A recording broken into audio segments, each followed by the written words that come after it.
She thought her son was dead, until a billionaire arrived with the truth. The knock came at 9:47 p.m. Margaret Chen's hand froze on the TV remote. 3 years since the army gave her that folded flag. 3 years since Daniel. And late-night knocks never brought good news. She opened the door. A man in an expensive suit stood on her porch. 2 security guards flanked him like shadows. "Mrs. Chen." His voice was calm. Too calm. "My name is Richard Caldwell. We need to talk about your son." Margaret's throat tightened. "My son is dead." "No." His blue eyes locked onto hers. "That's what they wanted you to believe." The world stopped. "Hey! Pause for just a second. Drop a comment and tell us where you're watching from. And hit that subscribe button, because what happens next will blow your mind." Margaret gripped the doorframe. "Get off my porch." Staff Sergeant Daniel Chen, killed in action outside Kandahar 3 years ago. Caldwell didn't move. "You got his medals, his honors. But you never got a body." Her breath caught. They'd said the explosion, that there was nothing left to. Caldwell pulled out a tablet, tapped the screen, turned it toward her. Security footage. Night vision. Green and grainy. A man walking down a corridor. Guards on either side. That walk. That slight limp in his left leg from the basketball injury when he was 16. 4 days ago, Caldwell said. "Montana. Mrs. Chen, your son is alive. And he's being held prisoner." Margaret's knees buckled. She sat on her couch, staring at Daniel's photo on the wall. His graduation picture. That proud smile. Caldwell sat across from her. "I made billions in defense contracting," he said. "Caldwell Industries. 20 years building weapons, equipment, systems. I thought I was helping." He paused. 18 months ago, I found out about Project Lazarus." "What is that?" "A program that fakes soldier deaths. Takes them. Uses them for operations nobody can know about." His voice hardened. "Dead soldiers don't ask questions. Don't have rights. Don't exist." Margaret's hands shook. "Why Daniel?" He saw something on that mission. Evidence of a weapons deal. People in very high places couldn't let him talk. Caldwell leaned forward. "So they killed him on paper. Took him in reality. And they've been using him ever since." "Using him for what?" "Whatever they need. Assassinations. Black ops. Illegal missions." He met her eyes. "And if he refuses, they've threatened to come after you." The room spun. "Why are you telling me this?" Margaret demanded. "Your company did this. My company was stolen from me." Pain flashed across his face. He pulled up a photo on his phone. A young man in marine dress blues. "My son, Marcus. He was on that same mission. He's in that prison too." Margaret stared at the photo. Saw the truth in Caldwell's eyes. "I tried to shut down Lazarus," he continued. "They voted me out of my own company. Took everything I built." His jaw clenched. "So now I'm taking everything from them. But I can't do it alone." Caldwell spread files across her coffee table. 20 soldiers. 20 families who thought their loved ones were dead. Margaret read the names. The stories. A Navy SEAL who found corruption. An Army Ranger who witnessed a massacre. A Marine who discovered drug trafficking. All of them saw too much. 3 are already dead, Caldwell said quietly. Killed on missions that required no survivors. Margaret found Daniel's file. Mission reports from Syria, Yemen, Colombia, places her son would never have gone willingly. They told him if he didn't cooperate, they'd hurt you, Caldwell said. Make it look like an accident. White-hot rage flooded through her. When do we leave? She asked. 2 days later, Margaret sat in a hunting cabin in rural Montana, 15 miles from the prison. Caldwell's team, 8 former Special Forces operators, prepped weapons and checked equipment. They moved with frightening efficiency. Jackson, the team leader, pulled her aside. Former Delta Force. Calm eyes that had seen everything. You don't have to go in, he said. Yes, I do. It's dangerous. We're outnumbered. This could go bad fast. 3 years, Margaret said. 3 years I thought my son was dead. You think I'm staying here? Jackson studied her. Nodded. Then you follow orders. Exactly. No improvising. Understood. Understood.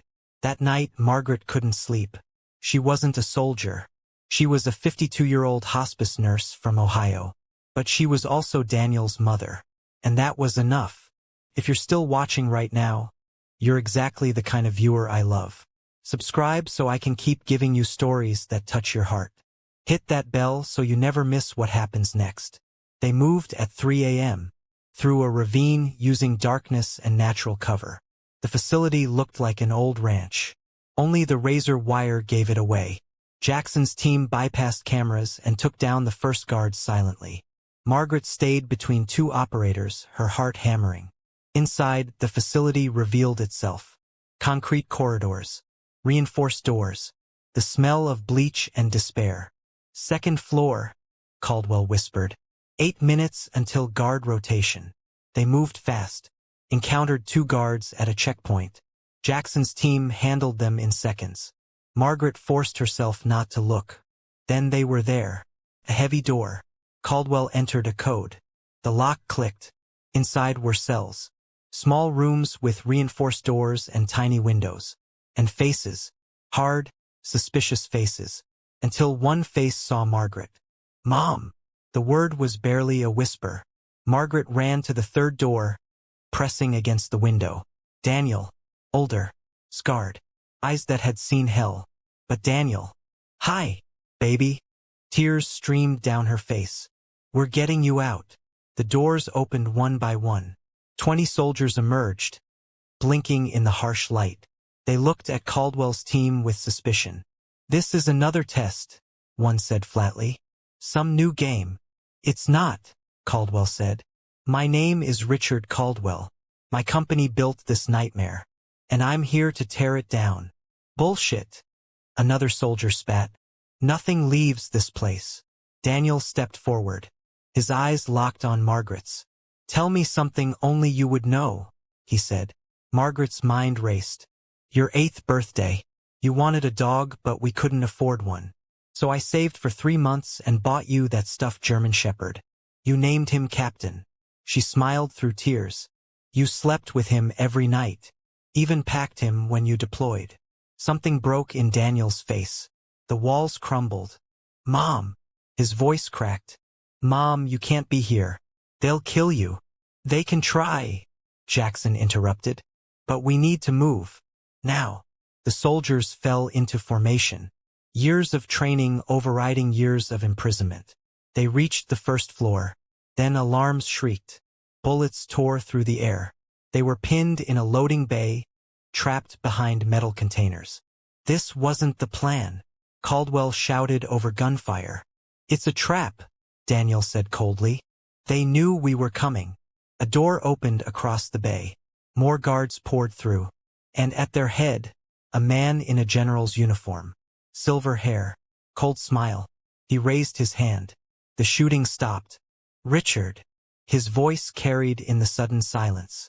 You always were too sentimental. Caldwell went rigid. General Morrison. My former business partner, Caldwell said to Margaret. Morrison smiled. Did you really think I didn't know? I've been watching you for months. I wanted you to get this far. Wanted you to show your hand. He gestured at the soldiers. Now I have you, your team, and proof of your terrorism. This is a black site prison, Caldwell shouted. Is it? Morrison's smile widened. This is officially a rural training annex. These men, volunteers in a classified program. And you? A disgruntled contractor who just committed domestic terrorism. Margaret felt the trap snap shut. Then Daniel stood. Sir, permission to speak. Morrison's expression darkened. Denied. With respect, sir. I'm speaking anyway. Daniel stepped into the open, hands raised. Staff Sergeant Daniel Chen. Declared Kia 3 years ago. Except I didn't die. I was taken. Imprisoned. Used. Sit down, Sergeant. No, sir. Daniel pulled something from his pocket. A small recording device. Every conversation. Every order. Every illegal mission. I documented everything. He smiled. Did you think you were the only one playing chess, sir? Morrison's face went purple. Kill them all. The loading bay erupted. But this time, the freed soldiers weren't defenseless. They grabbed weapons from fallen guards.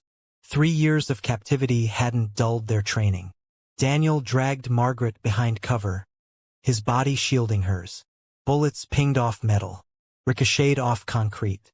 Across the bay, Caldwell and Jackson fought toward an exit. A bullet caught one operator, spinning him down. Another hit Caldwell's shoulder. He staggered but kept moving. The recording, Caldwell shouted. Already uploaded. Daniel yelled back. Cloud storage. Smart boy, Margaret thought through her terror. They fought to a loading door, burst into Montana darkness and cold air, ran for the vehicles. Behind them, the facility lit up. More guards, more bullets, but they had a head start. Jackson drove like a demon, headlights off, using night vision. They careened down dirt roads, switching vehicles twice. By dawn, they were in Idaho. 3 of Jackson's team were dead. 5 soldiers wounded. Caldwell was fading from blood loss. But they were out, and they had the evidence. In a Boise hotel room, Caldwell coordinated everything despite his wounds. We can't use traditional channels, he said weakly. Morrison controls too much. They reached out to journalists, independent media, whistleblower organizations. Then they held a press conference in the hotel lobby, broadcast live on every platform. 20 soldiers who were supposed to be dead, standing together. Margaret stood beside Daniel and told her story.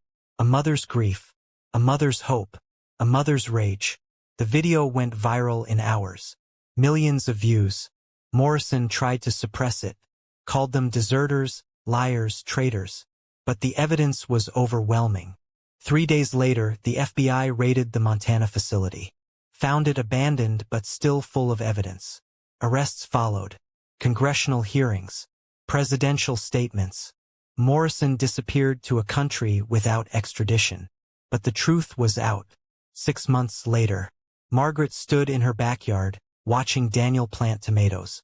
His hands, scarred and calloused, worked the soil gently. He still had nightmares. Therapy helped. Time helped more. All 20 soldiers were rebuilding their lives. Getting real help. Living in truth. The scandal had consumed Washington. 12 military officials arrested. Caldwell Industries dissolved. Richard Caldwell, granted immunity for his testimony, had given everything to bring his son home. He and Marcus were still working on their relationship. Some wounds took time. Mom! Daniel looked up, dirt on his face. You okay? Yeah, baby. Margaret smiled. I'm good. At night, she still sometimes woke in panic, convinced it had been a dream. Then she'd walk down the hall and see him sleeping in his old room. Captain the stuffed German shepherd on his nightstand. And she'd breathe again. The world called them heroes. Book deals. Movie offers. Interviews. Margaret declined them all. She wasn't a hero. She was just a mother who got her son back. 1 year later, another knock. Margaret opened the door without fear this time. A young woman stood there, maybe 25, haunted eyes, a photograph in her hand. Mrs. Chen? I'm Amanda Morris. Her voice trembled. My brother was declared Kia in Afghanistan 2 years ago. They said there wasn't enough left to bury. But I saw your interview. About the soldiers who weren't really dead. She held up the photo. A Marine in dress blues, grinning. He saw something. Tried to report corruption in his unit. Then he was dead. Amanda's voice broke. But the official report has inconsistencies. And I keep thinking, what if he's not really gone? Margaret's heart broke and soared at once. She recognized that desperate hope. Come in, she said gently. Let me tell you about a man named Richard Caldwell, and about how the people we lose can sometimes come home. Because Project Lazarus had been exposed. But it wasn't the only program. There were other soldiers, other lies, other families who deserved truth. Margaret Chen, just a hospice nurse from Ohio, had learned something important. Money couldn't move mountains. Power couldn't move mountains, but a mother's love could, and she was just getting started. If this story moved you, smash that like button and subscribe for more incredible stories. Drop a comment. What punishment do the people behind Project Lazarus deserve? See you in the next one.